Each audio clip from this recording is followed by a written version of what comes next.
So I'm Irénée Rajaona-Horne and I am the co-CEO of Money for Madagascar, a charity which was founded in the UK and is now a global charity that's Malagasy and British. So Money for Madagascar is a charity, a British Malagasy charity. It's been going for nearly 40 years. It was founded by volunteers from Britain who had been voluntary teachers in Madagascar in the 1960s and who wanted to do something to help Malagasy people to develop their country, and Malagasy people who were concerned with conservation in Madagascar. So Money for Madagascar has just launched a new strategy. It remains with its principles about being Malagasy-led. It's very important to Money for Madagascar. And now we're working in 6 regions and we have 3 main programs. One program is called Resilient Forests and Livelihoods, and it's working with communities that live around particularly environmental hotspots like forests and helping the people who live there to build resilient livelihoods so they don't need to damage the forest and instead they can help to protect the forest. The second program is Education for Life, and that is helping rural communities so that the children there can have access to quality education and so that they can attain better results and ultimately achieve resilience and good livelihoods in their countryside where they live. And then the third program is Protecting and Enabling Vulnerable Children, and this is mostly working with centres who support children, either residential centres or day centres who support children who are already in difficulty. They might be homeless, they might be orphaned, they might have had lots of difficult things happen in their life, and those children need extra protection and help so that they can also achieve their dignity and contribute fully back to Malagasy society. And all of these programs are connected together by themes. So we have what we call wheels, our themes. So like on an ox cart, there's a wheel. The spokes of the wheel are water, health, education, environment, livelihoods and sanitation. That spells wheels in English. But as we know with an ox cart, if one of the spokes is broken, then the whole wheel collapses. And that's our philosophy, that wherever we work, we have to consider all of the human and all of the things that affect them so that they can develop and achieve their dignity, achieve their potential and have all of the rights that they need to have to be a citizen with dignity. And so whether it's in our forest programme or our education programme or our children's programme, we always think about the whole wheels picture. And then if I may add one more thing, in our new strategy we have 4 pillars. These are the 4 approaches of the ways that we work. So we have direct implementation.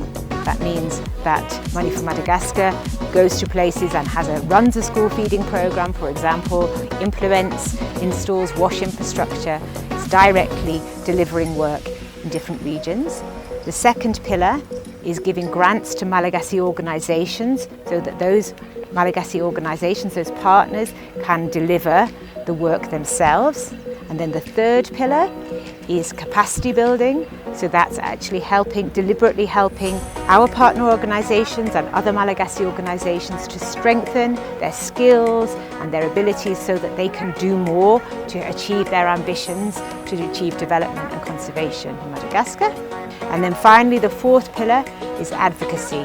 So this is particularly about amplifying the Malagasy voice, often from ordinary Malagasy people that we work with in villages, in schools, to help their voice to be heard at a regional or national or international level so that their experience is contributing to policy at a national and international level. And to give one example of that, for example, Madagascar is one of the most vulnerable countries in the world to climate change right now.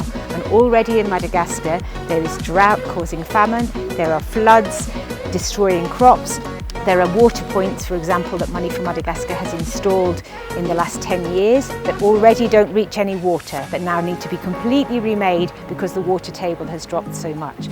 So Madagascar is really in the eye of the storm of climate change already, And so we want, as part of our advocacy programme, it's about bringing the experience of ordinary people and making that audible so that people who are, an ordinary person can't change climate change, but the international community can make a big difference if they make wise choices about policy. So we need to amplify the voice of people who are experiencing climate change already and make sure that policymakers have the best information so that they really care and take very appropriate decisions in an urgent way, so that the suffering of people whose fault it is, who contributed the least to climate change, don't suffer the most. That, I would say in summary, is the ambition of Money for Madagascar, and we are very open to having new partners at every level to work with us, because we know we can't achieve this on our own. So this is one of the reasons why we have taken a consultancy with 𝐼𝐸𝐵 and his team to help us to think bigger and develop our strategy and strengthen our team, so that together we can deliver a much more ambitious programme to help more people across Madagascar. And we are very open to new partnerships of people who'd like to join us in that mission in Malagasy-led development and conservation. So what did we expect or want from the workshops that we had with 𝐼𝐸𝐵's team? Well, we have a very experienced team with a great ambition, but we felt that we needed some external perspective to help us think about the challenges we face and to help us consider new solutions. We're also an organisation in transition, and so we asked him to help us think about how we should negotiate the transition and think about the ways forward. And having an external perspective and a facilitator who can help steer is really helpful in that. And finally, we wanted some team building, because we're a relatively new team. We've added many new staff in the last couple of years, and we had an opportunity to bring myself from the UK together with Malagasy colleagues in Madagascar, and so it was a great opportunity to build communication and understanding between the different members of the team and between the subcommittees and the whole organisation. Yes, I would say that we are very satisfied with the workshops we've had. It's been really pleasant to work with the team. Everybody's been both professional but also very friendly. We found the help with the preparation really useful. It felt like it was very reciprocal, that we could make suggestions and then have like a first version and consider it again and keep working on the plan until we got something that we felt mutually was really appropriate, so that we really appreciated that. And then I think I'd also say that the team building was better than we expected. It was really fun.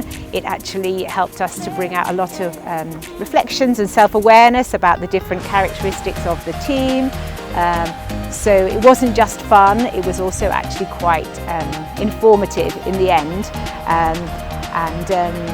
It wasn't just the same games that you always get, it was quite a lot of new games and new approaches, so that was, so even for people who've done workshops before, it felt new, it felt fresh. So yeah, I think we were especially pleased with that, and then it helped us to concentrate again on the hard work when we'd had a bit of fun and something a bit more light.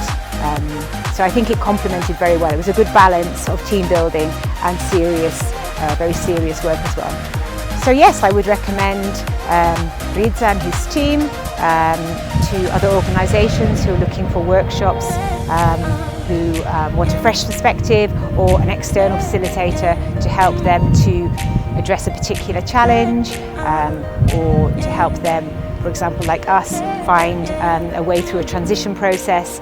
I would also recommend it for team building because they have a lot of fresh ideas and they know how to create a really good atmosphere between colleagues.